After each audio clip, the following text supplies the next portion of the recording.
سورہ بقرہ کی ان آیات کو نماز میں تلاوت کرتے ہوئے میرے دل میں خیال پیدا ہوتا ہے کہ میں ان گناہوں کی معافی مانگ رہا ہوں جو بھول کر یا چوک کر ہو گئے، لیکن جو گناہ میں نے پورے شعور سے کیے اور اب بھی کر گزرتا ہوں ان سے کن الفاظ میں معافی مانگی جائے؟ وہ معافی مانگنے کے لیے تو یہ ہے کہ رب انی ظلمت نفسی ظلما کثیرا، جیسے حضرت آدم سے خطا ہوئی تھی اور حضرت حوا اور آدم نے دعا مانگی تھی ربنا ظلمنا انفسنا وان لم تغفر لنا وترحمنا لنکونن من الخاسرین، وہ دعائیں بھی قرآن مجید میں موجود ہیں۔ یا جیسے کہ حضرت یونس علیہ السلام سے غلطی ہو گئی تھی، اللہ کی اجازت کے بغیر وہ اپنی قوم کو چھوڑ کر چلے گئے، تو انہوں نے جو تسبیح کی ہے، جو ہمارے ہاں جس کی تسبیح بھی کی جاتی ہے اور اس کا آیت کریمہ کا جو ہے ورد کیا جاتا ہے، بلکہ وہ بھی اصل میں قلب کی گہرائیوں اور شعور کے ساتھ جو اگر ادا کی جائے تو بہت لا الہ الا انت سبحانک انی کنت من الظالمین،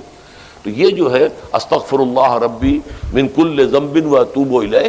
یہ بھی ہے، تو مختلف ہے اس کے لیے کہ جو قرآن مجید میں بھی آئی ہے اور احادیث میں بھی۔